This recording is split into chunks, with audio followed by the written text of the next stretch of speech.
बिस्मिल्लाहिर्रहमानिर्रहीम। अस्सलाम वालेकुम दोस्तों, मैं फ़हीम अब्बास आपको खुशामदीद कहता हूँ न्यूज़ कैफ़े में, और उम्मीद करता हूँ कि आप सब खैरियत से हैं और आज के दिन का और इस हफ्ते का एक अच्छा सा आगाज़ कर चुके हैं।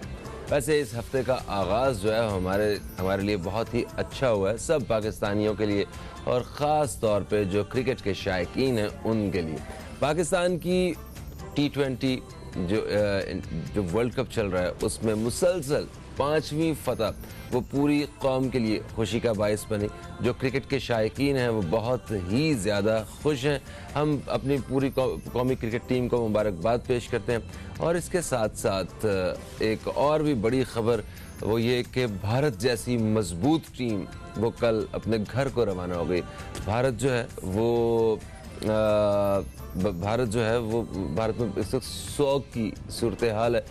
खैर, हम पाकिस्तानी टीम को और पाकिस्तानी क्रिकेट के शायकीन को मुबारकबाद देते हैं और आगे की कामयाबियों के हवाले से हम इनके लिए नेक तमन्नाओं का इजहार करते हैं।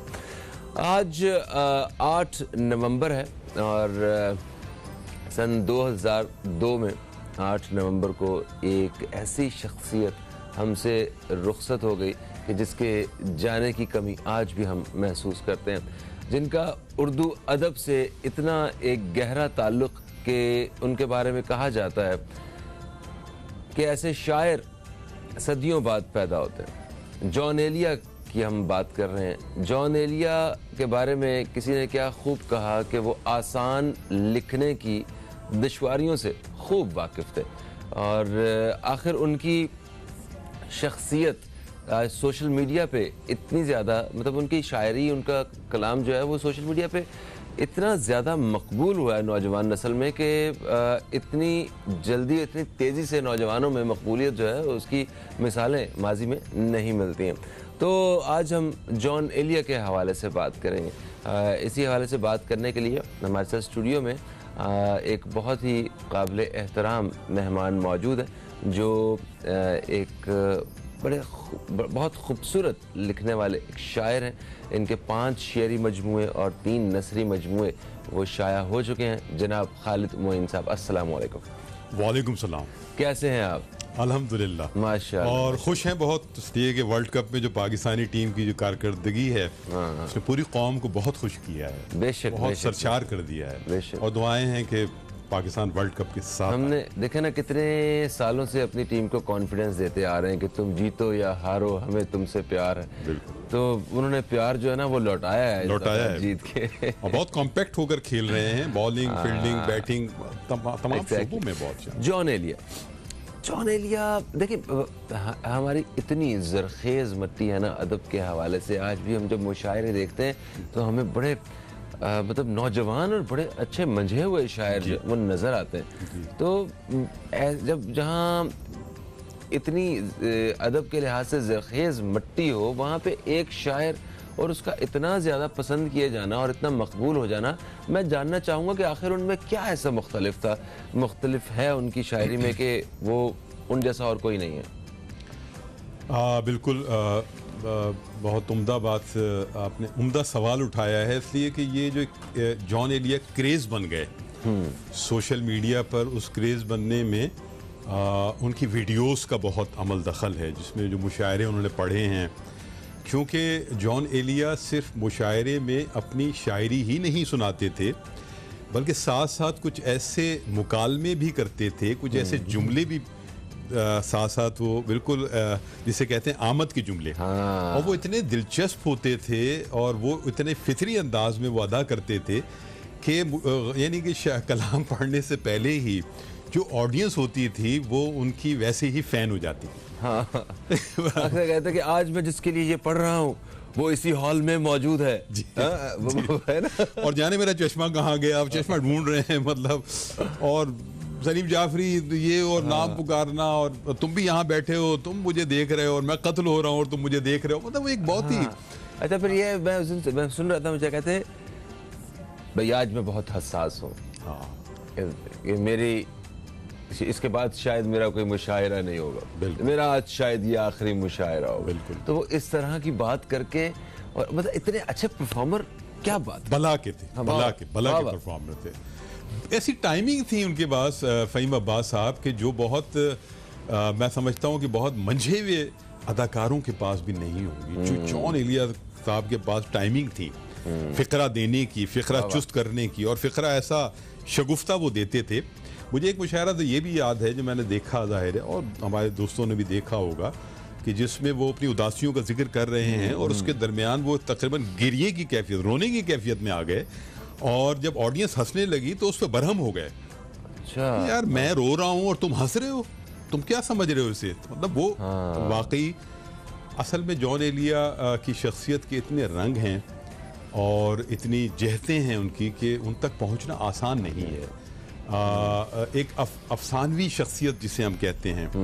शायरी तो अपनी जगह है, लेकिन आप ऐसे शोरा जो कि अफसानवी रंग में ढल जाएं, जो कैरेक्टर में ढल जाएं, वो बहुत कम होते हैं। इसीलिए जॉन एलिया का जो क्रेज़ बना हमारा सोशल मीडिया पर, उसकी बड़ी वजह यह है कि वो पूरा एक किरदार नज़र आते हैं हमें। एक तो उनका हुलिया आप देखें, अगर आप बाल बढ़े हुए उनके, और उनका एक बोलने का अंदाज, उनका चलने का अंदाज, उनका शेर पढ़ने का अंदाज, वो सरापा शायर थे। वाह वाह, वो सरापा, जैसे कहते हैं उनकी रूह ही शायर थी, उनका जिस्म ही शायर था, उनका जहन शायराना था। और इस बात से चूंकि वो अंदर बातिन और जाहिर उनका एक था, तो इसलिए उनके यहाँ एक बड़ी एक कुव्वत नज़र आती है, और वो कुव्वत जो है लोगों पर असरअंदाज होती है। बिल्कुल सही। एक वक्फा है दोस्तों, तो एक वक्फे के बाद आपकी खिदमत में हम दोबारा हाजिर होते हैं, और आज के इस नहायत ही खूबसूरत मतलब मौजू के ऊपर जो है जॉन एलिया, उनके हवाले से बातचीत का सिलसिला जारी रखेंगे। कहीं मत जाइए, न्यूज़ कैफ़े देखते रहिए, अब तक देखते रहिए। जी दोस्तों, रिपोर्ट आपने देखी। आज जनाब जॉन एलिया की बरसी है, और उर्दू अदब में और उर्दू शायरी में हमेशा जॉन एलिया को याद किया जाएगा। जनाब खालिद मोइन साहब हमारे साथ स्टूडियो में मौजूद हैं, आइए इनसे बात करते हैं। अच्छा खालिद साहब, जॉन एलिया मतलब इतनी बड़ी बड़ी बातें, इतनी बड़ी बड़ी सोचें जो एक आम आदमी की सोच नहीं है, आम शायर की भी सोच नहीं है, माफ़ी चाहता हूँ, एक दानिश्वर आदमी, और इतनी आसान बात में सब कुछ समझा देना, ये क्या हुनर है? इस पे बात करें। ये तो फ़हीम साहब एक बहुत बड़ा हुनर होता है, इसलिए कि आप बहुत मुश्किल बात, बहुत पेचीदा बात को आसान ज़ुबान में अदा कर दें। तो आसान लिखना सबसे मुश्किल होता है। आप जानते हैं कि आसान का मतलब ये होता है कि आपने पूरा निचोड़ जो है अपनी फिक्र का, उसको जो है वो पानी में घोल के किसी को दे दिया कि भाई पी ले, तो उतर जाए। तो अच्छा, जॉन साहब की शायरी, फ़न की बात की जाए ना फ़हीम साहब, तो उसमें कई उनके रुख हैं। इसमें एक उनकी फ़िक्री शायरी भी है, और एक ऐसी शायरी भी है जो बहुत फ़ारसी ज़दा है, और जो बहुत मुश्किल भी है। एक रंग उनका वो भी है, लेकिन जो रंग अवाम में पहुंचा, अवाम में मकबूल हुआ, फैल गया, वो वही है जिसे हम सहले मुमतना कहते हैं, यानी सादगी और पुरकारी। सादा है लेकिन पुरकार है, बिल्कुल बिल्कुल गहरा है, रंग है उसमें। तो जॉन एलिया का जो इख्तिसास है, उनका अवाम तक फैल जाना और क्रेज़ बन जाना, उसमें उनकी वो सादा बयानी का बड़ा अमल दखल है। अच्छा, उनकी शख्सियत के दायरे बहुत सारे रंग हैं। मसलन ये कि वो स्कॉलर आदमी, वो एक आलिम आदमी, वो एक तारीख़ दां, वो एक फ़लसफ़ा बहुत ज़्यादा पढ़े हुए आदमी, वो मज़ाहिब आलम को पढ़े हुए आदमी, और एक उनकी बहुत बुलंद सतह। लेकिन उनका कमाल ये भी है कि वो जो भी फ़र्द उनसे मिलने आता था, वो उस जैसा बनने की कोशिश करते थे, उसकी ज़हनी सतह के मुताबिक बात करते। उनका मुकालमा जो है वो फ़ौरन वहाँ आ जाता था जहाँ कोई मिलने वाला उनसे जो समझ जाते थे कि ये इस अंदाज का है, इसकी अप्रोच इतनी है, तो वो कोशिश करते थे कि उससे मुकालमा करें। अच्छा, उनकी सारी शायरी भी अगर आप देखें तो वो एक मुकालमा और ख़ुद कलामी है। इंसानी नफ्सियात पे उनकी बड़ी गहरी नज़र, बहुत गहरी नज़र, और अंदर घुसे हुए आदमी, ऐसे घुसे हुए कि अपने आप को दरियाफ्त करने, सारी उम्र दरियाफ्त करते रहे, इंसानी नफ्सियात को दरियाफ्त करते रहे, उसमें शायरी बनाया उन्होंने सब चीज़ों को। और एक जिसे हम कहते हैं कि एक नफ़ी, अपनी ज़ात की नफ़ी, अपने माहौल की नफ़ी, दुनिया की नफ़ी, वो उनकी शायरी का एक बड़ा हिस्सा है। वो एक नफ़ी पसंद शोरा के एक बहुत सरगर्म आदमी रहे। वाह। अच्छा, आपको उनके बहुत सारे अशार जो हैं वो याद होंगे अच्छी तरह। वही हमें यकीन है कोई जिसको शायरी से थोड़ा सा भी या उर्दू अदब से थोड़ा सा भी शगफ है, ऐसा हो नहीं सकता कि जॉन साहब के कुछ जॉन के शेर ना याद हों, या वो जॉन से मतलब उनकी मोहब्बत में मुब्तला ना हो, ऐसा हो नहीं सकता।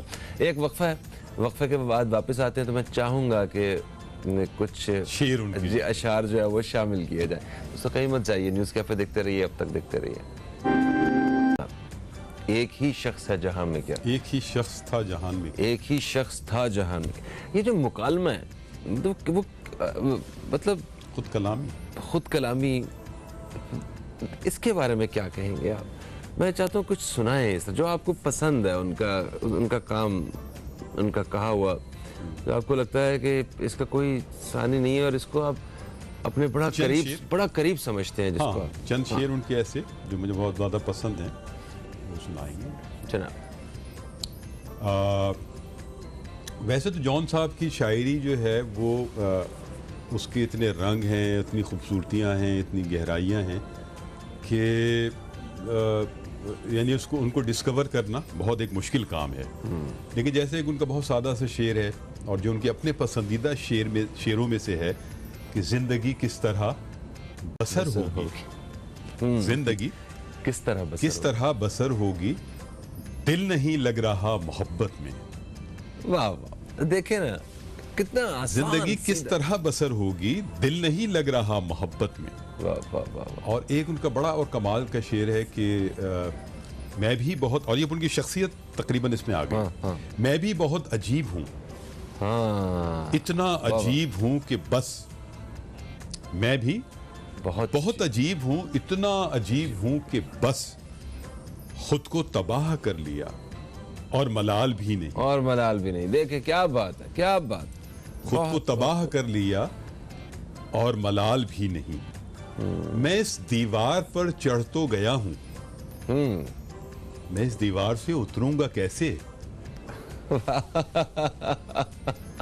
मैं इस दीवार पर चढ़ तो गया हूं, मैं इस दीवार से उतरूंगा कैसे। ठीक है खुद को हम, अब ये देखें मुकालमा, ठीक है खुद को हम बदलते हैं, ठीक है खुद को हम बदलते हैं, शुक्रिया मशवरत का चलते हैं। देखिए वाह वाह वाह। ठीक है खुद को हम बदलते हैं।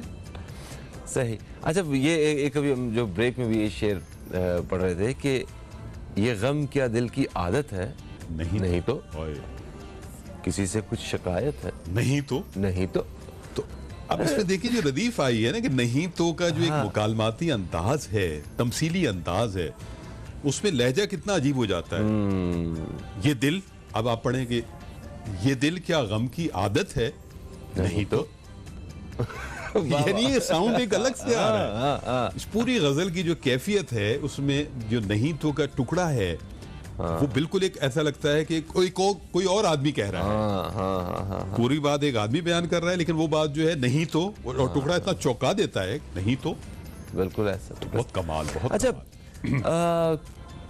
जॉन एलिया, मतलब ऐसा लगता है कि मतलब जितने मैं अहबाब से मिला हूँ, मैं उन लोगों से बड़े शौक से मिलता हूँ जो जिनका कुछ वक्त जो है वो जॉन एलिया के साथ गुजरा होता है। तो उनकी बातें सुन के ऐसा लगता है कि वो बड़े दुखी आदमी थे। इसको पहले तो हम ये कर लें कि एक तो वो तबका है हमारा, वो एक अवाम का बहुत बड़ा हिस्सा है जिन्होंने जॉन साहब को पढ़ा, रसाइल में पढ़ा, अखबारात में पढ़ा। एक वो लोग हैं जो कि जॉन साहब को जिन्होंने मुशायरों में देखा और उनके दीवाने हुए, और एक वो नस्ल है जो कि जॉन साहब के करीब बैठी, जो लोग उनसे मिले, उनसे मुलाकातें हुई, उनको शरफ हासिल हुआ कि जॉन एलिया से उनकी मुलाकात हुई। जॉन साहब के साथ वो कुछ दिन बैठे, कुछ हफ्ते बैठे, कुछ महीने बैठे, कुछ साल बैठे। और एक वो नस्ल है फ़हीम साहब जो कि जॉन साहब से मिली ही नहीं है। एक बहुत नौजवान नस्ल का बहुत बड़ा तबका वो है, बहुत ज़्यादा नौजवान है पूरी दुनिया में, जिन्होंने जॉन एलिया को सिर्फ सोशल मीडिया पर देखकर उनसे इश्क हुआ। क्या बात। बहुत बड़े नौजवानों का तबका मैं देखता हूँ दीवानगी की हद तक इश्क है उन्हें जॉन एलिया की शायरी से, उनकी शख्सियत से, जो कि कभी मिले नहीं। तो वो लोग हैं जिनमें ज़ाहिर आप भी शामिल हैं। आपकी मुलाकात भी गालिबन नहीं हुई, नहीं मुलाकात, लेकिन आप उनकी बातों ही से और उनकी जो सोशल मीडिया पर उनका कलाम मौजूद है या उनकी किताबें मौजूद हैं, उससे पढ़ के आपको मैं बेहद मुतासिर हूँ। तो जॉन साहब की जो शख्सियत में ये सारी जो चीज़ें हैं, जो एक करिश्माती शख्सियत मैं समझता हूँ कि है उनकी। अच्छा, माफ़ी चाहता हूँ, आज शायरी के हवाले से बात हो रही है और आप ख़ुद माशाल्लाह इतना अच्छा लिखते हैं। आपका अगर कुछ कलाम जो है वो शामिल ना किया जाए तो बड़ी ज़्यादती होगी। मुख्तसर सा वक्त बाकी रह गया प्रोग्राम के इस हिस्से में। मैं चाहता हूँ कि कुछ चंद अशार अपने जो है ना वो शामिल करें। हाँ, अच्छा, मैं चंद शेर ज़रूर आपको मैं अर्ज़ कर देता हूँ कि दिल सादा जो बगावत पे उतर आया है, दिल सादा जो बगावत पे उतर आया है, दिल सादा जो बगावत पे उतर आया है, शहर का शहर नसीहत पे उतर आया है। क्या बात है, क्या बात है, ज़बरदस्त ज़बरदस्त। दिल सादा जो बगावत पे उतर आया है, शहर का शहर नसीहत पे उतर आया है, और कुछ दिनों तक जो मेरे नाम से भी शाकी था, कुछ दिनों तक जो मेरे नाम से भी शाकी था, अब वही शख्स मोहब्बत पे उतर आया है। अरे क्या कह रहे हैं, क्या कह रहे हैं, बहुत खूब। कुछ दिनों तक जो मेरे नाम से भी शाकी था, अब वही शख्स मोहब्बत पे उतर आया है। खुद को देखूं तो तेरे अक्स की खुशबू आए, वाह। खुद को देखूं तो तेरे अक्स की खुशबू आए, आईना आपके शरारत पे उतर आया है। वाह वाह वाह, क्या बात है। खुद को देखूं तो तेरे अक्स की खुशबू आए, आईना आपके शरारत पे उतर आया है, और तू है मेहमान मेरे शहर के तेवर तो समझ, तू है मेहमान मेरे शहर के तेवर तो समझ, किस लिए मेरी हिमायत पे उतर आया है। वाह वाह, किस लिए मेरी हिमायत पे उतर आया है। Sir thank you so much, आप तशरीफ लाए। हमारा कोई इस तरह का फॉर्मेट होता है कि ज्यादा मतलब बहुत ज्यादा जो है ना कलाम शामिल नहीं कर पाते, वो भी है। और जॉन एलिया इतनी बड़ी शख्सियत और इतना बड़ा मौजू है कि हम जो है वो घंटों उस पर हम बात करना चाहिए, लेकिन वक्त की कमी जाहिर है। लेकिन आपने याद किया, अब तक ने याद किया, फहीम भाई आपने याद किया जॉन एलिया को, ये बहुत मुझे खूबसूरत बात है। और आप तशरीफ लाए, आपको बेहद मैं उनकी मोहब्बत में और आपकी मोहब्बत में नवाजिश। एक वक्फा है दोस्तों, वक्फे के बाद आपकी खिदमत में हाजिर होंगे एक अलग मौजू के साथ। कहीं मत जाइए, न्यूज़ कैफे देखते रहिए, अब तक देखते रहिए। वेलकम बैक, आप देख रहे हैं न्यूज़ कैफे। मैं हूं फ़हीम अब्बास और न्यूज़ कैफे में हम दूसरे हिस्से में दाखिल हो गए हैं, जहां हम हालात हाज़िरा से जुड़े एक नहायत ही हसास और अहम मौजू पर बात करेंगे। क्या आने वाले दिनों में मुल्क में महंगाई का तूफ़ान थम सकता है? ये है एक ख्याल और यही है हमारा मौजू जिस पे हम बात करने वाले हैं। जनाब हमीद भुट्टो साहब से, आप एक एंकर पर्सन भी हैं, तज्ज़ियाकार भी हैं, सहाफ़ी भी हैं, आपको खुशामदीद। कैसे हैं हमीद भाई? मेहरबानी फ़हीम भाई, और सबको मेरा सलाम। और आज आपने ऐसा टॉपिक छेड़ दिया है जिस पे मेरे ख्याल में सबका दिल दुख रहा है। और आप इस पे सिर्फ मैं ही नहीं, मेरा ख्याल है कि हर शख्स इस मौजू पे बात कर रहा है। क्या महंगाई कम होगी? आपको वैसे क्या लगता है, क्या आने वाले दिनों में महंगाई के कम होने के इम्कानात हैं?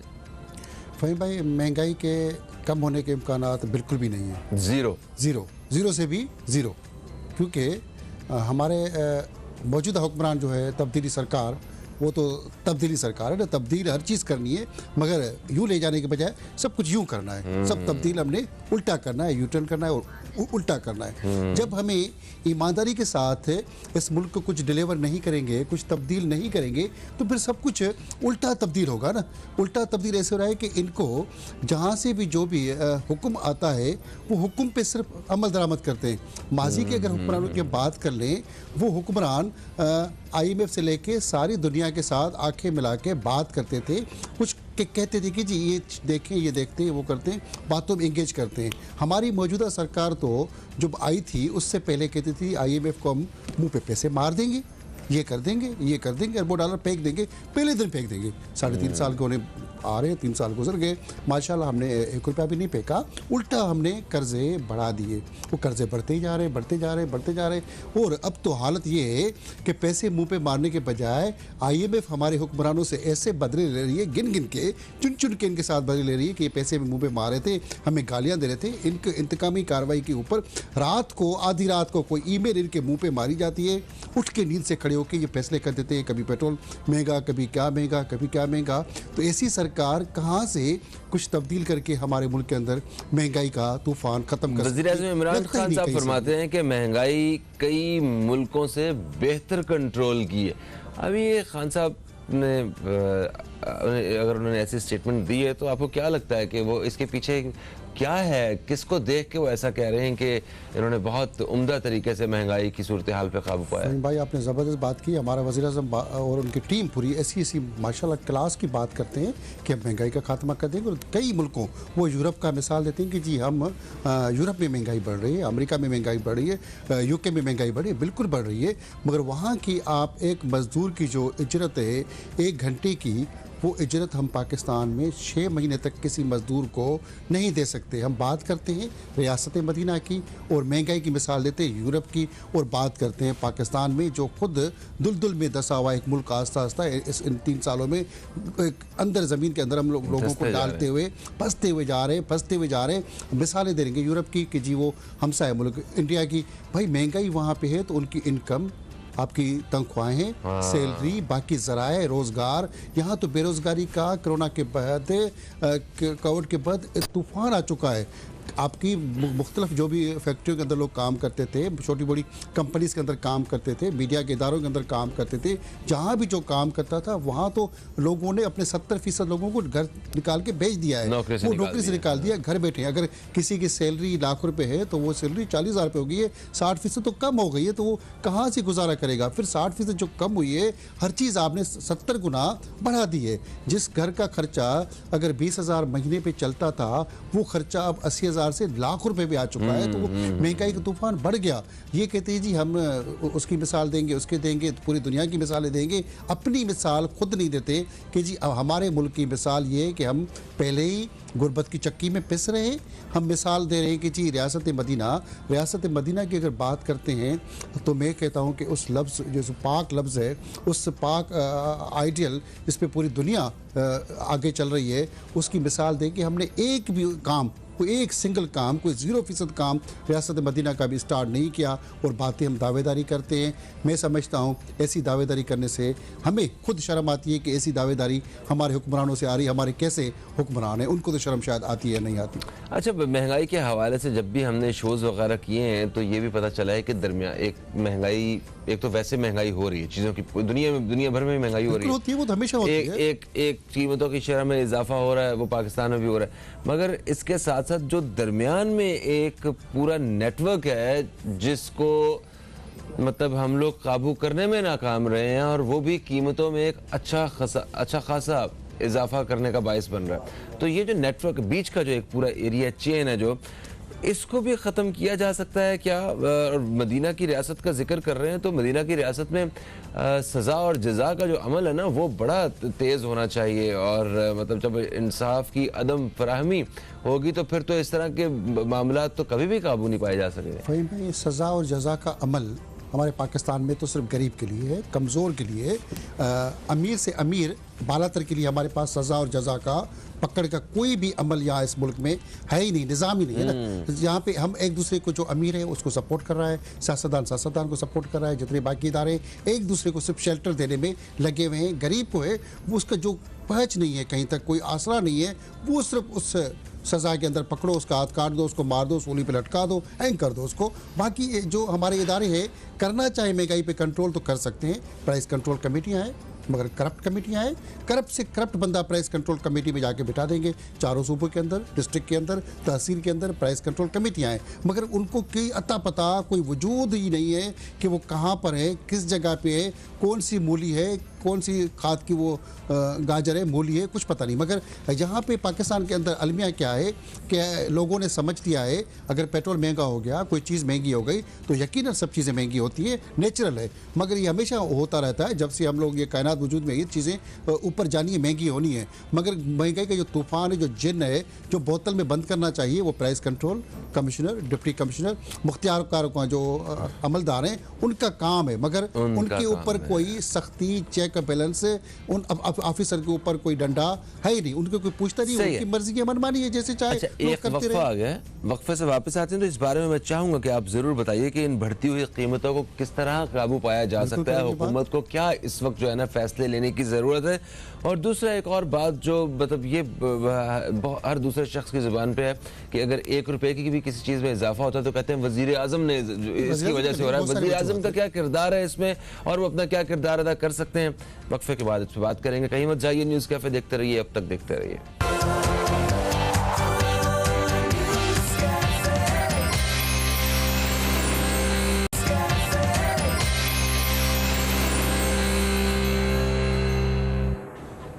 वेलकम बैक, आप देख रहे हैं न्यूज़ कैफ़े, मैं हूं फ़हीम अब्बास। न्यूज़ कैफ़े में हमारे साथ हैं जनाब हमीद भुट्टो साहब और बात हो रही है महंगाई से मुतल्लिक़ कि क्या आने वाले दिनों में मुल्क में महंगाई का तूफ़ान थम सकता है। ये है वो ख्याल जिस पे हम बात कर रहे हैं अपने प्रोग्राम में और हमीद भुट्टो साहब से अपने विचार जो हैं वो हमारे प्रोग्राम में शामिल कर रहे हैं। अच्छा भुट्टो साहब, वक्फे से पहले इस तरह हम कह रहे थे कि ये जो बढ़ती हुई कीमतें हैं क्या इनको काबू किया जा सकता है, और अगर किया जा सकता है तो इस वक्त हुकूमत पाकिस्तान को क्या फ़ैसले लेने की ज़रूरत है फौरी तौर पे। ठीक है, एक तो आप अपने तजुर्बे और की रोशनी में ये हमें बताइए, दूसरा ये बताइए कि क्या वाकई अगर किसी चीज़ की कीमत में कुछ थोड़ा सा इजाफा होता है तो वो इमरान खान खुद घर बैठ के करवा रहे होते हैं, या पेट्रोल की कीमत पे जिस तरह इजाफा हुआ है तो ये सारे पैसे वज़ीर आज़म को मिल रहे होते हैं, जो आम आवाम समझ रही कि इन्होंने हमारा बुरा हाल कर दिया, वज़ीर आज़म की वजह से ये सारा कुछ हो गया। प्लीज़ फ़हीम भाई, वज़ीर आज़म का डायरेक्ट कोई मैं नहीं समझता कोई कसूर होता है। उसकी नाअहली या उसके गलत फैसले तो हो सकते हैं और हुक्मरानी गलत तो हो सकती है, मगर डायरेक्ट आके कोई वज़ीर आज़म, वज़ीर आला, कोई मिनिस्टर आके या कोई सेक्रेटरी, कमिश्नर आके ऊपर डंडा लेके हर बंदे के ऊपर, हर ठेले से लेके हर दुकान और सुपर स्टोर पे खड़ा नहीं होगा। मगर हमारी जो नाअहली है हुकूमत की वो है पॉलिसी। हमने पॉलिसियाँ उस तरह प्रॉपर नहीं अपनाई तो उस वजह से महंगाई का तूफान बढ़ रहा है। पूरे दुनिया के अंदर देखें, अगर किसी अच्छे मुल्क के अंदर जो महंगाई का खात्मा जो पॉलिसी है, वो बड़े बड़े सुपर स्टोर बनाते हैं गवर्नमेंट। हमने यूटिलिटी स्टोर बनाए मगर वहाँ पे करप्ट लोग रख दिए, करप्शन की नज़र हो गए। सुपर स्टोर लोगों को दे देते हैं, एक शहर के अंदर बड़े सुपर स्टोर्स को लाइसेंस दिए जाते हैं। हमारे यहाँ कराची के अंदर 1-2 सुपर स्टोर है और कुछ बने तो वो टूट फूट के शिकार हो गए, उनके साथ माफिया ने मसाइल पैदा कर दिए। ऐसे इलाकों के अंदर सुपर स्टोर बनाए गए जो आपके पॉलिटिकल और बहुत सारी साइड एरिया पे दिए गए, उनको अच्छी ज़मीन दिया जाए तो वहाँ पे बड़े, अगर कोई कराची से लेके पाकिस्तान के हर कोने में आप 5-5 सुपर स्टोर बना लें तो वो जो भी माल आता है वो बेसिकली मुनाफेखोर भी, अगर कोई सब्ज़ी से लेके फ्रूट तक मुनाफाखोरी करते हैं आड़ती। सबसे ज़्यादा जो 1 रुपये की चीज़ है वो 7-8 लोगों के हाथों से घूमती हुई मुख्तलिफ लोगों तक वो 1 रुपये वाली चीज़ आपको 10 से 15 रुपये की हो जाएगी। वो अपनी कमीशन डालते हुए लोगों को आगे दुकान तक पहुँचते अगर आलू 10 रुपये किलो है तो आपको 50 मिलेगा, 40 रुपये की आड़तियों के नज़र होता है। सुपर स्टोर वाले क्या करते हैं, दुनिया के अंदर पूरी मार्केट से सब चीज़ें खरीदते हैं, बाहर से भी खरीदते हैं, ला के जमा करते हैं, फिर वो आके मार्केट के अंदर बेचते हैं। अगर किसी एक ही का सुपर स्टोर का, उसकी मर्जी, वो जैसे चाहे चीज़ों को उठा के फेंक देगा। मगर उनके साथ हुकूमत सस्ते देने के लिए और जो टैक्स का हमारा निज़ाम है, हर चीज़ पे 17% हमने टैक्स लेनी है, गवर्नमेंट का है। अब क्या करता है, छोटे से बड़े दुकानदार वाला टैक्स लगा लेगा हुकूमत के तरफ। 4% भी मैंने समझता कि 3 से 4% भी जो है टैक्स नहीं जाती, बाकी जाली बिलिंग बनेगी, गलत किस्म की इनवाइस बन जाएगी। आगे आपके पैसे चाहे 5 स्टार होटल से जाके नीचे ठेले तक आपको कहीं भी सरकार के खाते में वो पैसे 17% टैक्स मेरे या आपके जेब से तो दी जाएगी, पर वो जाएगी नहीं, हुकूमत का कोई फ़ायदा नहीं। मैं समझता हूँ जो टैक्स का जो निज़ाम है हर चीज़ पे 17% डालने वाला, इसका भी खात्मा करके और कोई प्लान किया जाए कि हर चीज़ पे आपने टैक्स लगा के लोगों को जिस तरह फैक्ट्रियों के अंदर हर जगह लूटा जा रहा है वो एक गलत निज़ाम है। फिर आपने आगे लगा दिया सूबाई टैक्स जी, सिंध रेवेन्यू टैक्स, फिलहाल टैक्स, एक्साइज टैक्स, हमने टैक्स के ऊपर टैक्स तो लगा दिए, अब उसका फ़ायदा क्या है? माफिया को हमने रोकना नहीं है। कमेटियां जो आपने बात की बनी हुई हैं प्राइस कंट्रोल से लेके यहाँ पे तो कंज्यूमर और बहुत सारी राइट्स और हुकूक की बड़े शहरों में तंजीमें बनी हुई हैं। उनका काम सिर्फ क्या है कि हमने आके अपनी NGO बनाई हुई है, हमने वो के पैसे लेने हैं लोगों से नाम पे अपनी दुकान चमकानी है। मोटर बाइक से लेके हम प्राडो पे पहुँच गए। बहुत सारे हमारे सार्फिन के हुकूक की तंजीमें 4-5 जो बनी हुई हैं। मैं नहीं समझता कि किसी ने भी कोई अच्छा काम करके दिखा दिया, सिर्फ उनकी अपनी दुकान, उनके लिए अच्छा काम, वो ऐसी ऐसी बातें करेंगे मगर आके रियलिटी उनके अंदर भी नहीं है। मैं समझता हूँ कि इन सबको भी जो दुकानें बनी हुई हैं सार्फिन के हुकूक की, इनको भी तो जेल में डाल के नेब के केस करके इंक्वायरी की जाए कि भाई आप लोग क्या करते हो, आपकी दुकान क्या कर रही है। हुकूमत के अंदर मैं समझता हूँ कि अगर ईमानदारी और विल है तो आके डिप्टी कमिश्नर के पास एक अलग कमेटी बनाए जो प्राइस कंट्रोल पे ईमानदार लोग हो और उस इलाके के काउंसलर, सहाफ़ी, अच्छे शहरी, मस्जिद का पेश इमाम मिल के कमेटियाँ बनाई जाएँ और रोज़ाना की बुनियादों पे यूथ जो उन्होंने टाइगर फोर्स बनाई है उस तरह की फोर्स के बजाय उस महल्ले के ईमानदार लोग पॉलिटिकल पार्टियों से हटके, अगर सारे पॉलिटिकल पार्टियों के कारकुन भी उसमें लिए जाएं, अगर जो भी जिस इलाके में पार्टी है तो उसका भी कारकुन शामिल करके एक अलायंस बनाया जाए, यूसी सतह पे, सतह यूनियन काउंसिल है तो बनाया जाए, तो वहाँ पे कंट्रोल करके अगर उस महल्ले के अंदर कोई चीज़ महंगी बिक रही है और आपकी लिस्ट नहीं है तो लिस्ट के बुनियादों पे वो लिस्ट लगवानी चाहिए। वो कमेटी जाके अपने महल्ले में देख सकती है। मगर हमने यूनियन काउंसिल बना ली, काउंसिल भी बना लिए, कमेटियाँ हम नहीं बना रहे। हमें कमेटियाँ बनाने की ज़रूरत है प्रॉपर तरीके से, तब जाके ईमानदारी के साथ लोगों के मसाइल हम हल कर सकते हैं। मगर वज़ीर-ए-आज़म से लेके हम कोई चीज़ हम महंगी करते हैं, वो तो जी दुकान ठेले पर चीज़ मैं खरीदूंगा, आप खरीदेंगे, वो कहेगा जी तब्दीली सरकार का, ये तो इमरान खान ने सारा कर दिया, सारा इमरान खान ने कर दिया, तब्दीली सरकार ने कर दी, आपने जी तब्दीली को वोट दे दिया। हमने ये बात इमरान खान साहब ने खुद भी एजुकेट किया है इस हवाले से लोगों को कि अगर कोई चीज़ महंगी होती है तो उसमें वज़ीर-ए-आज़म जो है ना करप्ट है, और देखें तो वो इस तरह के वो गैर संजीदा बयानात, ठीक है, जिनका हकीकत से कोई उस तरह ताल्लुक नहीं था, वो भी उल्टे जो है ना वो पढ़ रहे हैं ना। बिल्कुल जैसे वो जब वो कंटेनर पे खड़े होते थे कि जी महंगाई बढ़ जाए वज़ीर-ए-आज़म चोर है, पेट्रोल महंगा हो जाए वज़ीर-ए-आज़म चोर है, आटा महंगा हो जाए वज़ीर-ए-आज़म चोर है, तो उसने जो ये सारे बयानात दिए अब लोग उल्टा उसका नक्शा तब्दील करके उसी के गले में डाल रहे हैं कि जी ये सब चीज़ें महंगाई अगर मैं करूँ, चोरी मैं करूँ तो वज़ीर-ए-आज़म चोर है। सब चीज़ें इस तरह चोर की जो गेम है ना पाकिस्तान में, वो है चोर चोर चोर चोर, और उससे आगे हम नहीं निकले। चोर कौन है, कहाँ है, हमें उसका बेनिफिट कोई नहीं मिला। अच्छा, वक्फे से पहले सॉरी अभी हम बात कर रहे थे माफिया के बारे में भी ना, कि माफिया की वजह से भी चीज़ों की जो कीमतें हैं उनमें एक अच्छा खासा इजाफा देखने को मिलता है। क्या ये माफिया इन हुकूमतों से ज़्यादा मजबूत है? इस बारे में बात करेंगे। कहीं मत जाइए, न्यूज़ कैफ़े देखते रहिए, अब तक देखते रहिए।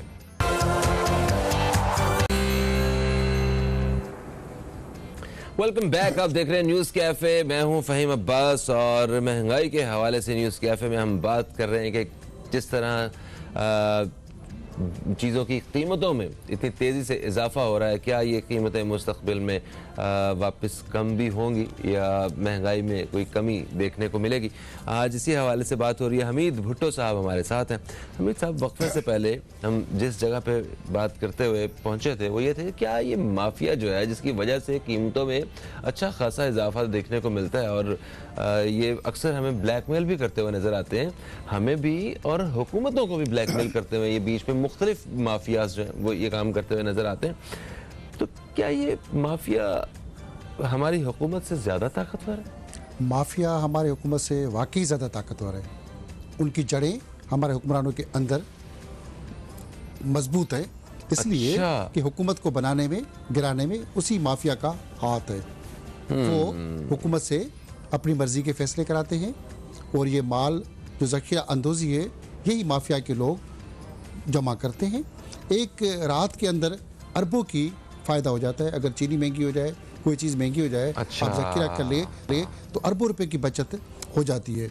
वज़ीर हमारे बहुत सारे 50% वज़ीर हमारे, उनकी इंडस्ट्रियाँ, कारखाने और हमारी बाहर से बरामदात की इदारे उनके, हमारे जो सनतकार हैं बड़े बड़े जिनके आप इंडस्ट्रियाँ देख रहे हैं, ये सब इन्वेस्टमेंट करते हैं मुख्तलिफ पॉलिटिकल पार्टियों को चंदे के नाम पे, उनको बनाते हैं, उनके फंक्शन जलसे और हमारे मीडिया के इदारों से लेके सबको स्पॉन्सर्स और एड के नाम पे चलाने वाले ये लोग हैं। और माफियाज उनके अंदर ही मौजूद है, हमारे कभी छोटे कोई बड़े के नाम से। जैसे अभी माफियाज ने एक काम करा दिया हुकूमत से कि जी आप छूट दे दें, सब्सिडी दे दें ज़मीनों के और बिल्डिंग बनाने पे। जो भी काला धन था जिसके पास माफियाज के, उन्होंने आके 1 करोड़ की चीज़ वो 10 करोड़ की हो गई, ज़मीन का प्लाट का टुकड़ा, उनको काले धन को सफ़ेद करना था। तो ये सब माफियाज काम लेती है हुकूमत से, हमारे ब्यूरोक्रेसी से लेके पुलिस से लेके आपके आईजी से लेके चीफ सेक्रेटरी तक, बड़े बड़े आला ओहदों में बैठे हमारे प्राइम मिनिस्टर और रिटायर हमारे बहुत सारे मुख्तलिफ इदारों के लोग, वो सब इनके साथ मिल के काम करते हैं, उनकी मर्ज़ी के साथ काम होता है। तभी ये ज़ख़ीरा अंदोज़ी से लेके ₹100 की जो बेमानी हमारे यहाँ हो रही है, जिसका खेमेज़ा हम और आप सब ने आवाम ने भुगतना है कि हर चीज़ महंगी हो जाए। और अभी जैसे आप तूफ़ान देख रहे हैं गाड़ियों का, पूरी गाड़ियाँ बाहर से आ रही हैं और सब बनती जा रही हैं। पहले कुछ सस्ती गाड़ियाँ जापान से भी आ रही थी, पुरानी गाड़ियाँ हम सब आप ले सकते थे। अब नई गाड़ियाँ दरामद कर लें तो पाकिस्तान अपनी गाड़ी तो कुछ बनाता नहीं है, हम सिर्फ मखसूस कंपनियों को फ़ायदा देने के लिए, मखसूस बिजनेसमैनों को फ़ायदा देने के लिए उनको अरबपति से खरबपति से और ऊपर ले जाने के लिए फ़ैसले कर लेते हैं। ये नहीं देखते इसका कीमाजा हमें और हमारी हुकूमतों को भुगतना पड़ेगा। उसका फ़ायदा हमारी हुकूमतों को नहीं होता, क्योंकि हमारी हुकूमतें तो सिर्फ बयानात वाली हुकूमत है, हमने सिर्फ बयान देना है, ये बयान वो बयान। वो सारा का सारा इस वक्त जो मलबा है कि रोज़ाना की बुनियादों पे हमारे 4-5 वज़ीर साहिबान आके बैठेंगे, वो कहेंगे जी सारी जड़ जो है वो सिंध हुकूमत है, सारी जड़ जो सिंध हुकूमत है। माजी की हुक्मरान जो होते थे वो कहते थे आलू महंगा हो गया, इंडिया ने कर दिया, प्याज महंगी हो गई जी, इंडिया ने कर दिया, आपका पेट्रोल महंगा हो गया जी, इंडिया ने कर दिया। अब ये सुबह से रात तक उठते हैं और बात करते हैं जी ये चीज़ महंगी हो गई। फ़हीम अब्बास जो बोल रहा है ये तो सिंध हुकूमत ने कर दिया, हमीद भुट्टो जो बोल रहा है ये सिंध हुकूमत ने कर दिया। इसी सारे सिंध हुकूमत के चमचागिरी कर रहे हैं। भाई हम सच की बात कर रहे हैं, अगर हम सिंध हुकूमत के लिए सच बात करते हैं, वो भी आपके कंट्रोल में, वफाक आप हैं, आपकी हुकूमत है, सारा दिन सिर्फ सिंध सिंध, और वो कहेंगे जी वफाक वफाक। भाई मिलके काम करो, हमें इससे कोई सरोकार नहीं, हमें आसानियाँ दो, सहूलत दो। हम आपके मुल्क के शहरी हैं, मुल्क के शहरी का राइट्स है, वो राइट्स हमें जीने के लिए नहीं मिल रहे। यहाँ पे हम भीख मांगते हुए सिग्नल पे खड़े हो जाएं, 50 लोग आपको मिल जाएंगे, भीख मांग रहे हैं। बच्चियाँ, बड़ी बड़ी औरतें, हमारी बुजुर्ग माएँ बहनें भीख मांगती फिर रही हैं, क्योंकि जो फैमिली राशन खरीदती थी पूरे महीने का एक साथ, वो राशन खरीदने के बजाय 10 रुपये बच्ची को दे के सर छुपा के लोग चीनी या अपना आयल या घी मंगाते हैं। तो ये शर्मनाक सूरत हाल हमारे मुल्क के अंदर आ चुकी है। छोटे देहातों के अंदर लोगों के पास काम नहीं है, रोज़गार नहीं है, कोई धंधा नहीं है, वहाँ पे महंगाई बढ़ती जा रही है। जो महंगाई हम बढ़ा रहे हैं, जो भी उसके मुनाफाखोरी कर रहा है, उसका नतीजा हमें खुद भुगतना पड़ रहा है इसी दुनिया के अंदर।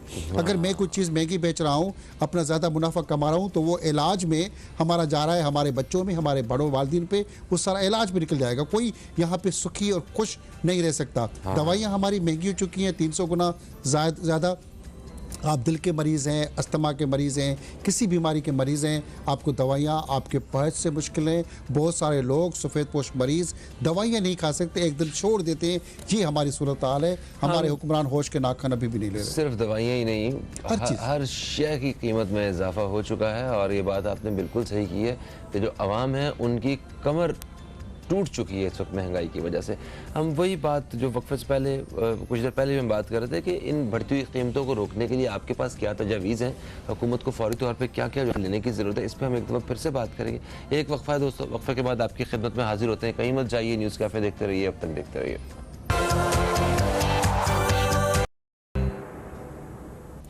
दोस्तों एक वक्फे के बाद आपको फिर से खुशामदीद। और बढ़ती हुई कीमतों के हवाले से आज हम न्यूज़ कैफ़े में बात कर रहे हैं हमीद भुट्टो साहब से।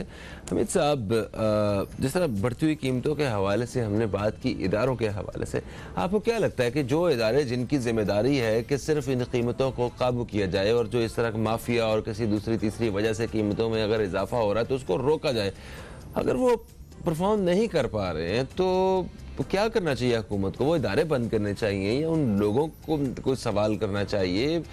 किस तरह इन सबको, सारे निज़ाम को बेहतर किया जा सकता है? कुछ इस बारे में फ़हीम भाई कहते हैं ना, रोक सको तो रोक लो, तब्दीली आई है।